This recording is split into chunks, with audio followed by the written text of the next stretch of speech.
చేశారో అదే ఇప్పుడు రాష్ట్ర వ్యాప్తంగా కూడా చర్చ జరుగుతోంది. ఎందుకంటే ఆయన నార్మల్ కామెంట్స్ చేయలేదు. సరే గతంలో కూడా కాంగ్రెస్, బీఆర్ఎస్ ఒకటే, లేదు బీజేపీ, బీఆర్ఎస్ ఒకటే, ఇలాంటివన్నీ కూడా చూసాం కానీ ఈసారి ఆయన ఏకంగా జూన్ 2 కానీ డిసెంబర్ 9 కానీ డేట్స్తో సహా చెప్పారు. ఆ పార్టీ బీఆర్ఎస్ పార్టీ కాంగ్రెస్ పార్టీలో విలీనం కాబోతోంది. ముఖ్యమంత్రి స్థానంలో రేవంత్ రెడ్డి గారు పక్కకు తప్పుకొని కేసీఆర్ గారు ముఖ్యమంత్రి అవ్వబోతున్నారు అని. సరే దానికి ఎగ్జాంపుల్గా మొన్న హరీష్ గారు ఏదైతే మాట్లాడారో, అంటే కొన్ని సందర్భాల్లో హరీష్ గారు పార్టీ మారుతారు ఇవన్నీ వస్తున్నప్పుడు దానికి ఆయన క్లారిటీ ఇచ్చారు. ఒకవేళ మళ్ళీ రేపు కేటీఆర్ గారు సారథ్యం వహించినా ఆ పార్టీలో నేను పనిచేయడానికి సిద్ధంగానే ఉన్నాను, కేటీఆర్తో కలిసి పనిచేస్తాను అని స్టేట్మెంట్ ఇచ్చిన దానికి దీనికి లింక్ పెట్టి ఆయన హరీష్ గారు ఆ వ్యాఖ్యలకే కారణము కాబట్టి పార్టీ విలీనం అవుతుంది, ముఖ్యమంత్రిగా కేసీఆర్ గారు మళ్ళీ అవ్వబోతున్నారు. ఇవన్నీ కూడా ఎంతవరకు కరెక్ట్, అసలు అయ్యే పనులేనా, ఇదంతా కూడా చర్చ జరుగుతుంది. ఎందుకు ఎన్విఎస్ఎస్ ప్రభాకర్ గారు ఆ మాటలు మాట్లాడాల్సి వచ్చింది, అందులో నిజానికి వాస్తవం ఎంత? ఇప్పుడు ఒకటే మేడం, లైవ్ లో ఉన్న మిత్రులందరూ కూడా నమస్తే. ప్రభాకర్ గారు తన దగ్గర ఉండేటువంటి సమాచారం అనేటువంటిది, ఎందుకంటే ఆయన మాజీ ఎమ్మెల్యే, సీనియర్ నాయకుడు భారతీయ జనతా పార్టీలో అనేక రకాల రీసెర్చ్ అండ్ డెవలప్మెంట్లో ఆయన భాగస్వామ్యం ఉంటుంది, రాజకీయాలలో విశ్లేషణలు ఉంటాయి. ఆయనకు ఉండేటువంటి సమాచారం మేరకు ఆయన మాట్లాడిందంటే తప్పులేదు. కాకపోతే ఏంటంటే చూస్తున్నటువంటి పరిస్థితులను బట్టి ఏదో ఒక రోజున బీఆర్ఎస్ పార్టీ ఏదో ఒక పార్టీలో మెర్జి కావాల్సిన అవసరం అయితే వచ్చింది దానికి. ఎందుకంటే కుటుంబ వ్యవహారాలు, రాజకీయాలు ఇవన్నీ చూస్తున్నాము. హరీష్ రావు గారు మాట్లాడింది అది మామూలుగా దాన్ని మనం ఇంటర్ప్రిట్ చేస్తే రకరకాల అర్థాలు ఉన్నాయి అక్కడ.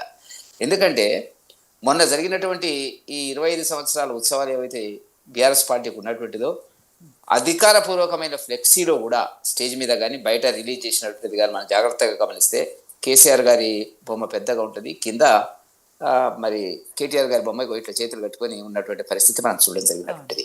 మీరు అవునన్నా కాదన్నా నేను, ఎందుకంటే 2001 నుంచి కూడా బీఆర్ఎస్ పార్టీ, అది ఆనాడు టీఆర్ఎస్ పార్టీ ప్రారంభించిన రోజు నుంచి కూడా నేను తెలంగాణ ఉద్యమకారుని కాబట్టి జేఏసీలో స్టీరింగ్ కమిటీలో ఉన్నాను, కోదండరామ్ గారితో ఉద్యోగ సంఘాలతో పనిచేసినాను కాబట్టి కొద్దిగా దగ్గరగా పరిశీలించేటువంటి ఒక అవకాశం నాకు లభించిన మాట వాస్తవం. దీంట్లో రాజకీయాలకు అతీతంగా, రాగద్వేషాలకు అతీతంగా మనం మాట్లాడుకుంటే వాస్తవానికి 2006లో కేటీఆర్ గారు అమెరికాలో ఉద్యోగం చేసుకుంటున్నటువంటి వ్యక్తి వచ్చే వరకు కీలకంగా రాజకీయాల్లో మామకు అనేక చేదుడు వాదడుగా ఉన్నటువంటిది హరీష్ రావు గారు. ఆయనకు ఉండే ప్రజా సంబంధాలు, రాజకీయాలు ఏదన్నా మా పార్టీ వాళ్ళకి వ్యతిరేకంగా ఉన్నప్పటికీ కూడా సంబంధాలు ఉన్నటువంటి వ్యక్తి ఆ పార్టీలో ఆయన హరీష్ రావు గారు, దాంట్లో ఏం సందేహం లేదు. ఆ రకంగా 2004లో యూపీఏ గవర్నమెంట్లో రాజశేఖర రెడ్డి గారి ప్రభుత్వంలో ఆయన ఎమ్మెల్యే కాకుండానే మంత్రి అయినటువంటి సందర్భాలు ఉన్నాయి. సరే తర్వాత తెలంగాణ ఉద్యమం ఉధృతంగా వస్తున్నటువంటి పరిస్థితుల వల్ల సరే కవిత గారు, కేటీఆర్ గారు అమెరికాలో ఉద్యోగాలు చేస్తున్నారు, వాళ్ళు వచ్చేసినారు, దీంట్లో జాయిన్ అయినారు, ఒక భాగం. సాధారణంగా ఎట్లుంటుంది మేడం, రాజకీయాల్లో సొంతంగా ఎదగడం ఒక భాగం, నీడ కింద ఎదగడం ఒక భాగం. సొంతంగా ఎదిగినటువంటి వ్యక్తి మామ నీడ కొంత పడ్డప్పుడు కూడా స్వతహాగా హరీష్ రావు గారు ముందుకు వచ్చిన మాట వాస్తవం. కేవలం తండ్రి నేను సమర్థుడు కాదు కేటీఆర్ అనడం లేదు, తండ్రి యొక్క నీడలో పెరిగినటువంటి పరిస్థితి ముఖ్యమైనటువంటి శాఖలు ఆయనకి ఇవ్వడం జరిగింది. ఆల్మోస్ట్ డిసిషన్స్ మేకింగ్ కూడా ఆయన చేసేటువంటి పరిస్థితి, ముఖ్యమంత్రి గారి స్థానంలో ఇవన్నీ చూస్తున్న వాస్తవమైన పరిస్థితులు. ఒక స్థాయిలో 2018కి వచ్చేటప్పటికి హరీష్ రావు గారికి మంత్రి పదవి ఇవ్వకుండా కొంతకాలం ఆపడము చేయడము, ఆయనను సిద్దిపేట జిల్లాకు మాత్రమే పరిమితం చేయడం, అంతర్గత రాజకీయాలు వాటిని నేను పూను కానీ ఇవి అక్కడ ఉండేటువంటి కోణం. కాబట్టి ఇప్పుడు కుటుంబ పార్టీలు, ఇప్పుడు ఆనాడు కూడా నేను చూసిన 2001 నుంచి జేఏసీ ఏర్పడి 2009 వరకు కూడా కేసీఆర్ గారికి ప్రజల్లో తెలంగాణ వాదంలో, అంటే కొన్ని జిల్లాలకు మాత్రమే పరిమితి, ఉత్తర తెలంగాణలో బాగా బలంగా తెలంగాణ వాదం ఉన్నప్పటికీ ఓవరాల్గా కేసీఆర్ గారికి తెలంగాణ వాదం అనేటువంటిది ప్రజలు ఆయన వెనకాల నడవడానికి ఇష్టపడలేదు. వాస్తవం. ఎప్పుడైతే జేఏసీ ఏర్పడ్డదో, కాంగ్రెస్ మోసం చేసినటువంటి ప్రకటించి చిదంబరంతో ప్రకటించి చేసినటువంటి ఉద్యోగ సంఘాలు, కుల సంఘాలు, సామాజిక వర్గాలు, రాజకీయ పార్టీలు, బీజేపీ, న్యూ డెమోక్రసీ అన్ని కలిసి ఏర్పడ్డ జేఏసీ కోదండరామ్ గారి నాయకత్వంలో చాలా కార్యక్రమాలు చేసినారు. అది మిలియన్ మార్చా, సాగరహారం, రకరకాల నేను పోను అందరికీ తెలిసినటువంటి విషయమే. జరిగిన తర్వాత తెలంగాణ ఉద్యమం ఒక పీక్ స్టేజ్కి వచ్చిన తర్వాత తెలంగాణ వచ్చిన మాట వాస్తవం. వచ్చిన తర్వాత తెలంగాణ ఉద్యమకారులందరినీ కూడా పక్కకు పెట్టి, ద్రోహులందరినీ కూడా లోపల కొంతమందిని కలుపుకొని, రాజకీయాలంటే అహోబిల మఠం కాదు అనేటువంటి కొత్త నిర్వచనం ఇచ్చినటువంటి కేసీఆర్ గారు సరే కుటుంబాల్లో ఉండేటువంటి వ్యక్తులకు ఆయన కొడుకు, కూతురు కవితకి, హరీష్ రావుకి, వీళ్ళందరికీ కీలకమైన పదవులు ఇచ్చి వాళ్ళతో ఇప్పటికి కూడా అదే. ఇప్పుడు వాస్తవం ఏంటంటే ఇంత ఓడిపోయిన తర్వాత కూడా 2023 అసెంబ్లీ ఎన్నికల్లో 39 స్థానాలకు పరిమితం చేసినప్పటికీ కూడా, లోక్సభ ఎన్నికలకు వచ్చినప్పటికీ 0కు పరిమితం చేసినప్పటికీ కూడా, మన ఈ మధ్య జరిగినటువంటి ఎమ్మెల్సీ ఎన్నికల్లో పోటీ చేయలేనటువంటి ఒక నిస్సాయ ఆర్థిక సంక్షోభంలోకి బీఆర్ఎస్ పార్టీ వెళ్ళినటువంటి సందర్భంలో కూడా ఇప్పటికి కూడా తండ్రి లెజిస్లేచర్ పార్టీ నాయకుడు ఉంటాడు, సభా నాయకుడు ఉంటాడు, ప్రతిపక్ష నాయకుడు ఉంటాడు కేసీఆర్ గారు, కొడుకు వర్కింగ్ ప్రెసిడెంట్ ఉంటాడు, పార్టీ ప్రెసిడెంట్ మళ్ళీ కేసీఆర్ గారు ఉంటారు. ఈ ఇంకా వాళ్ళలో మార్పు రాలే. ఇప్పుడు సామాజిక వర్గాలు ఉన్నాయి, చైతన్యం వచ్చింది, సామాజిక వర్గాలు అన్ని పార్టీలో మారుతున్నాయి. ఇప్పుడు మా పార్టీలో మేము ముఖ్యమంత్రి బీసీ అని చెప్పడం జరిగినటువంటిది, రకరకాల అక్కడ కాంగ్రెస్కి వచ్చేటప్పటికి ప్రెసిడెంట్ బీసీకి ఇచ్చినటువంటి సందర్భం మనం చూస్తున్నటువంటిది. కాబట్టి నేను చెప్పదలుచుకున్న పాయింట్ ఏంటంటే అంతర్గతంగా కుమ్ములాటలు, అనేక రకాల ఇబ్బందులు బీఆర్ఎస్ పార్టీలో ఉన్నాయి. కాబట్టి ఏదో ఒక రోజు ఏదో ఒక పార్టీలో వెళ్ళడం. ఇప్పుడు కేటీఆర్కి ఇస్తే కేసీఆర్, హరీష్ రావు సంగతి ఏంది, ఇది సహజం. ఇది ఆయన ముందుగానే ఏమన్నాడంటే అది వ్యూహాత్మకంగా కేటీఆర్కి ఇస్తే నేను పనిచేస్తాను, సుశిక్షితుడైనటువంటి గీత దాటని అంటే లక్ష్మణరేఖ, కేసీఆర్ గీసిన లక్ష్మణరేఖ దాటకుండా నేను పార్టీ కోసం కేటీఆర్ కింద పనిచేస్తా అని చెప్పేటువంటివన్నీ కూడా చెప్పడానికి రాజకీయాల్లో కనపడేటువంటి కానీ వాస్తవ రూపంలో ఉండవు. మొన్న జరిగినటువంటి సభలో అర్థం కాని విషయం ఏంటంటే, సరే మీరు చెప్పిన దాని ప్రకారం హరీష్ గారికి ఆ పార్టీలో సముచిత స్థానం లేదు, మొన్న జరిగిన రజతోత్సవ సభలో ఆయన ఫ్లెక్సీ లేదు, ఆయన ఫోటో పెట్టలేదు అంటే అందుకు హరీష్ రావు గారు బాధపడాలి. ఆయన పార్టీని వీడి బయటకు రావటమో, లేకపోతే పార్టీలో ధిక్కార స్వరం వినిపిస్తే ఆయన్ను ఆ పార్టీ బయటకు పంపించడమో, అప్పుడు ఆయన ఇంకో పార్టీ పెట్టడమో, లేకపోతే ఇంకో పార్టీలో జాయిన్ అవ్వటమో, ఇలాంటివి జరగాలి. కానీ ఆయన మాట్లాడిన దానికి, ఆయన ఫోటో పెట్టకపోవడానికి, ఇక్కడ బీఆర్ఎస్ పార్టీ కాంగ్రెస్ పార్టీలో విలీనం కావడానికి సంబంధం ఏంటి? ఇప్పుడు ఇదే సంఘర్షణ జరుగుతుంది ఆ పార్టీలో.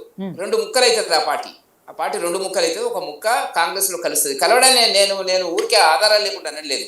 ఇంతవరకు గత ప్రభుత్వం మీద, కేసీఆర్ ప్రభుత్వం మీద, అదే మీరు కాళేశ్వరం కేసు అనండి, లేకపోతే విద్యుత్ శక్తి కొనుగోలుకు సంబంధించిందనండి, లేకపోతే ఈ కార్ రేసింగ్ అనండి, లేకపోతే లగచర్లకు సంబంధించిందనండి, లేకపోతే దీనికి సంబంధించేది మన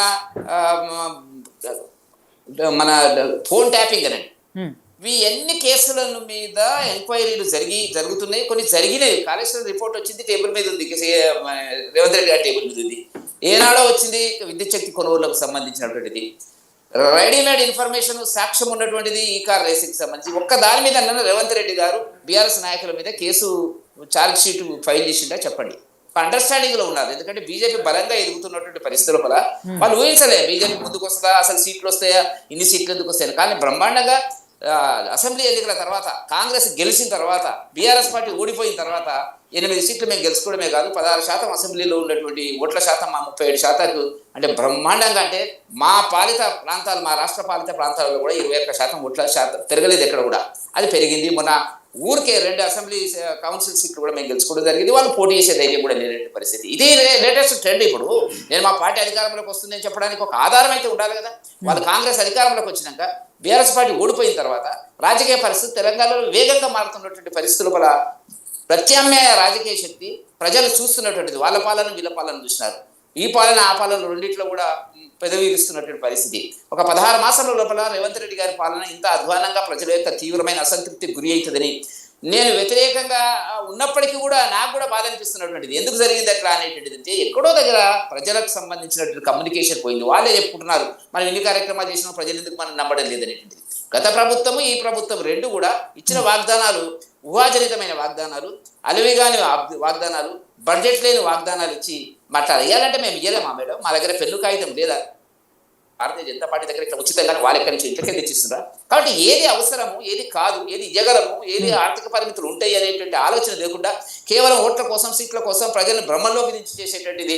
అది ప్రాంతీయ పార్టీ, ఇది జాతీయ పార్టీ కూడా అదే పద్ధతిలో. మనం చూసినారు మీరు, కర్ణాటక నుంచి అక్కడ దాకా, హర్యానా దాకా 6 గ్యారెంటీలు 7 గ్యారెంటీలు అన్ని ఇచ్చి కాగితాలు మెడలో వేసేసి సోనియా గాంధీ గారితో, రాహుల్ గాంధీతో చేసినటువంటి పరిస్థితుల్లో ప్రజలు ఇవాళ విసుక్కుంటున్నారు. ఎందుకంటే మీరు అన్నిటికంటే ప్రధానమైనటువంటిది ఏంటంటే మధ్యన రైతు భరోసా, రైతు బంధు ఒకటి ఎగ్గొట్టినారు. ఇప్పుడు ఇది మొత్తం ఇయ్యలేదు. మళ్ళీ పంటలు వచ్చినాయి, వర్షాకాలం ముందుగానే వస్తుంది. కాబట్టి ఒక తీవ్రమైన ఆర్థిక సంక్షోభంలోకి నెట్టబడ్డది తెలంగాణ ప్రభుత్వం. అది ఆయన మాటల్లో, ముఖ్యమంత్రి గారి మాటల్లో మనకు కనపడుతుంది. నన్ను కోసినా కూడా ఒక రూపాయి రావలేదు. ఉద్యోగస్తులు అడుగుతున్నది ఏంటి? నేను ఎందుకు చెప్తున్నాను మాట, ఉద్యోగస్తులు అడుగుతున్నది అధిక జీతాలు అడగలేరు. మాకు కరువు భత్యం ఇవ్వండి, పెరిగిన ధరలకు 5 వాయిదాలు పెండింగ్ ఉన్నవి, 6వది వస్తుంది ఇవ్వమంటే నా దగ్గర లేదంటున్నాడు. బహుశా భారతదేశంలో ఏ రాష్ట్ర ప్రభుత్వం కూడా ఇంత నిస్సహాయ ఆర్థిక సంక్షోభంలోకి నెట్టబడలేదు. వాస్తవానికి వాళ్ళు రూపాయి ఎక్కువ అడగలేదు. పెరిగిన ధరలకు 2 సంవత్సరాల నుంచి వాళ్ళకి జీతాలు పెరగలే. ఎవరికైనా ఇప్పుడు ఎన్ని ధరలు పెరిగినా మీకు తెలియదా మేడం? ధరలు పెరుగుతున్న ధరలకు కేంద్ర ప్రభుత్వం ప్రైస్ ఇండెక్స్ ప్రకారంగా, కన్జ్యూమర్ ప్రైస్ ఇండెక్స్ ప్రకారంగా చెల్లిస్తారు. దాన్ని ఇవ్వమని అడుగుతున్నారు. అది కూడా ఇచ్చేది కూడా నేను కూడా చాలా కాలం పనిచేసిన వాయిదాలలో చెల్లిస్తున్నారు. అంటే ఇక్కడ జరుగుతున్నది ఏంది? వచ్చిన డబ్బు 18,500 కోట్లు దాని అప్పుల కోసం పోతుంది, ఉద్యోగస్తుల కోసం పోతుంది అని ఉద్యోగస్తులకి ప్రజలకి మధ్యన ఒక గ్యాప్ పెంచడానికి, ఘర్షణ వాతావరణం పెంచడానికి ఏమి చేయలేనటువంటి పరిస్థితుల్లో కాంగ్రెస్ ఉంది. కాబట్టి దీంట్లో నేను ఎందుకు ఈ మాట చెప్తున్నానంటే, గత ప్రభుత్వం ఒకవేళ ఎన్నికైనా ఇదే పరిస్థితి ఉండేది. అప్పుల భారం వాళ్ళు చేస్తున్నారు, అప్పుల భారం వీళ్ళు చేస్తున్నారు. నెలకు 10,000 కోట్ల అప్పులు చేస్తే తప్ప ఇవాళ ఏం చేయలేని పరిస్థితిలో ఉంది. మరి ఈ అప్పులు ఒకటి చెల్లించాలా? ఇప్పుడు ఆ అప్పులు మేము చెల్లిస్తున్నాము, వడ్డీలు 6,500 కోట్ల రేవంత్ రెడ్డి గారు చెప్తున్నారు. మరి ఇప్పుడు చేసే అప్పులు ఎవరు చెల్లించాలా? కాబట్టి ఏంటంటే వీళ్ళు రాజకీయాల కోసము, అన్ని ఉచితాల కోసము, ఉచితాలు ఇవ్వద్దని నేను అంటలేను, ఇవ్వగలిగిన పరిస్థితి లోపల ప్రభుత్వాలు ఉంటే ఇవ్వండి, లేకుండానే మీరు ఆ వాగ్దానాలు చేసి ఓట్లు తీసుకొని ఇప్పుడు ఏం చెప్తున్నారు? ఉద్యోగస్తులు దీనికి కారణం, 10 లక్షల మంది సభ పెడతా, ఉద్యోగస్తులు మీరు కూడా రండి, వచ్చిన తర్వాత ఏది ఉండాలో ఏది తీయాలో ప్రజలను అడుగుదాము అనేటువంటి ఇదా అంటే ఒక ముఖ్యమంత్రి మాట్లాడాల్సినటువంటిది. చాలా ఉద్యోగస్తులు త్యాగాలు చేసిండ్రు. సకల జనుల సమ్మెలో 40 రోజులు సమ్మె చేసినారు వాళ్ళు. నిజానికి ఉద్యోగస్తులు సమ్మె చేయడం వ్యతిరేకం అండి. ఒక రాజకీయ కారణం కోసం తెలంగాణ ఉద్యోగులు సమ్మె చేయడము వాళ్ళ సర్వీస్ రూల్స్ ప్రకారంగా వ్యతిరేకం. నేను కూడా ఉద్యోగస్తుని, నేను కూడా దాంట్లో భాగస్వామ్యం ఉన్నా. మీలాంటి వాళ్ళు అడిగితే మీకేం ఇంట్రెస్ట్ ఉంది, వాట్ ఇంట్రెస్ట్ యూ హ్యావింగ్ ఇది సపరేట్ స్టేట్ అని మీరంటే కారణాలు ఏదైనా ఉండొచ్చు కాక. కాబట్టి ఈ రాజకీయ కోణంలో సమ్మెలు చేసినటువంటి ఉద్యోగ త్యాగాలు ఏవైతే ఉన్నాయో వాటన్నిటిని పక్కకు పెట్టి ఇవాళ వాళ్ళ మీద దాడి పెట్టేటువంటి పరిస్థితి ఉంది. అంటే దీనికి కారణం ఏంటి? ఎక్కడ కూడా ఆర్థిక పరమైనటువంటి వసతులు, ఫెసిలిటీస్ రావడం లేదు, వాళ్ళకు అప్పులు ఇవ్వడం లేదు ఆయన చెప్పినట్టుగానే. కాబట్టి నేను ఏమంటున్నా అంటే ఈ సంక్షోభంలో ఏం జరుగుతుందంటే టీఆర్ఎస్ పార్టీ ఇక ఆయననేమో కేసీఆర్ గారేమో ఇంతవరకు 16 మాసాల నుంచి అసెంబ్లీలో నోరు విప్పలే. నేను లెజిస్లేచర్ పార్టీ లీడర్ అంటాడు, ఆయన ప్రతిపక్ష నాయకుడు అంటాడు, క్యాబినెట్ ర్యాంక్ హోదాలన్నీ ప్రోటోకాల్ అంతా అనుభవిస్తున్నాడు. మరి ఇప్పుడు మళ్ళీ కొడుకేమో వర్కింగ్ ప్రెసిడెంట్ అవుతాడని అంటున్నారు. కాబట్టి హరీష్ రావు ముందునే చేతులెత్తేస్తాడు. కాబట్టి హరీష్ రావు వెతుకునేటువంటి అవకాశాలు వస్తాయి. అందువల్ల ఏమవుతుంది, ఈ భాగం ఏదైతే ఉంటుందో కాంగ్రెస్ లో కలుస్తుంది. కలవడానికి కారణము అనేక కారణాలు. గతంలో కవిత గారి కేసుకు వచ్చేటప్పటికి మొత్తం జాతీయ స్థాయిలో కమ్యూనిస్టులు కానీ అన్ని పార్టీలు కానీ చేసి కాంగ్రెస్ చేసింది ప్రెసిడెంట్ దగ్గర రిప్రజెంటేషన్ ఇచ్చినారు. మా మీద ఈడీ సిబిఐ దాడులు చేయిస్తున్నారు. ఆ దాంట్లో ఎవరు ఉన్నారండి? ఇప్పుడు రేవంత్ రెడ్డి గారు పక్కన కూర్చున్న, అప్పుడు కేసీఆర్ పక్కన కూర్చున్నటువంటి కేశవరావు గారే ఇప్పుడు రేవంత్ రెడ్డి గారు పక్కన కూర్చుంటారు కదా. డెలిగేషన్లో ఉన్నారు కదా, కలిసిపోయినారు కదా, 2004లో కలిసి ప్రభుత్వాల్లో ఉన్నారు కదా. కాబట్టి తెలంగాణ ఇస్తే మేము కలుస్తామని చెప్పినారు కదా. కాబట్టి వాళ్ళ సంసారము, వాళ్లకు మేనమామల సంబంధం ఉంది పూర్వం నుంచి కూడా. కాబట్టి కలిసేటువంటి అవకాశాలు ఉంటాయి అనేటువంటి దాంట్లో బహుశా ప్రభాకర్ గారికి ఉండేటువంటి ఒక ఆలోచన విశ్లేషణ అనేటువంటిది ముందు పెట్టిండ్రు. అదే జరుగుతుంది. ఎందుకంటే ఇప్పుడు కాంగ్రెస్ కూడా ఏం ఆలోచిస్తుంది, 3 పార్టీలు ఉంటే ఇబ్బంది వస్తుంది, 2 పార్టీలు ఉండాలా. బలంగా ముందుకొచ్చింది భారతీయ జనతా పార్టీ. కాబట్టి అన్ని రాష్ట్రాల్లో భారతీయ జనతా పార్టీ కాంగ్రెస్ పార్టీని ఎట్లా ఓడించిందో వాళ్ళకి బాగా అనుభవం ఉంది. ఒక 5-6 రాష్ట్రాలు మాత్రమే, మధ్యప్రదేశ్, రాజస్థాన్, కర్ణాటక, తెలంగాణ, వీటిలో మాత్రమే మాకు వాళ్ళకు పోటీ ఉంది. మిగతా దాన్ని ఎక్కడ కూడా కాంగ్రెస్తో మాకు పోటీ లేదు. అక్కడ వేరే ప్రాంతీయ పార్టీలు ఉన్నాయి. అన్ని రాష్ట్రాల లోపల జాతీయ కాంగ్రెస్ పార్టీతో కానీ ప్రాంతీయ పార్టీలతో కానీ భారతీయ జనతా పార్టీ కొట్లాడుతుంది. మేము సుమారుగా 18 రాష్ట్రాలు అధికారంలో ఉన్నాం. ఇంకా కొన్ని రాష్ట్రాల్లో కలిసి అధికారం చేస్తున్నటువంటి సందర్భం ఉన్నది. కాబట్టి భారతీయ జనతా పార్టీ ముందుకు రాకుండా ఉండాలంటే అక్కడ ఉండేటువంటి కమ్యూనిస్టులు కూడా ఉన్నారు. ఢిల్లీలో కొంతమంది కమ్యూనిస్టులు ఉన్నారు, సీట్లు గెలవని కమ్యూనిస్టులు, ఓటు రాని కమ్యూనిస్టులు, సిపిఐ సిపిఎంలు. వాళ్ళు ఏం చెప్తారంటే వీళ్ళకి, కాంగ్రెస్ వాళ్ళకి చెప్పేది ఏంటంటే మీరు కొద్దిగా తగ్గండి, బీజేపీ బలపడకూడదు, బలపడని తెలంగాణ ప్రాంతంలో బలపడితే ప్రమాదం వస్తుంది. చూస్తున్నాం ట్రెండ్ ఎట్లా కనపడుతుంది. ఈ 2 ఎమ్మెల్సీ సీట్లు గెలిచిన తర్వాత వాళ్ళకు అసలు కళ్ళు కనపడకుండా పోయినటువంటి పరిస్థితుల పల ఇదేందబ్బా అని కళ్ళు బహిర్గమ్ముతున్నటువంటి పరిస్థితుల పల చూస్తూ అంటే మేధావులు, విద్యావంతులు, టీచర్లు ఇలా భారతీయ జనతా పార్టీ వైపు ఆలోచిస్తున్నారు అనేటువంటిది. వాళ్ళు ఎంత చెప్పినా కూడా మేము ఉద్యమం చేస్తున్నాము, మేమే ముందుకు వచ్చినాము అని వాళ్ళు కేసీఆర్, మన హరీష్ రావు గారు రోజు మాట్లాడినప్పటికీ 15 మాసాల లోపల ప్రజల్లో నిక్షిప్తమైనటువంటి భావజాలం ఏంటంటే ఈ 2 పార్టీలు వేస్ట్, ఈ 2 పార్టీలు మోసం చేస్తాయి, అనవసరమైన వాగ్దానాలు చేస్తాయి, వాటిని అమలు పరచలేదు. చేస్తే మంచిదే, ప్రజలకు అన్ని ఉచితంగా ఇస్తాము, ఇంటి దగ్గర భోజనం పెడతాం, మేము ప్లేట్ కడిగి అంటే మంచిదే. కానీ వీలైతుందా వీలు కదా అనేటువంటిది ఆలోచించకుండా ప్రజలను ఏం చేస్తున్నారు, సోమరిపోతులు తయారు చేస్తున్నటువంటి ఒక చర్చ తెలంగాణ ప్రాంతంలో మేధావులలో వచ్చిన వాస్తవం. స్లోగా సింక్ అవుతుంది, కిందికి వెళ్తుంది. కాబట్టి ఆ అవకాశాలు ఉంటే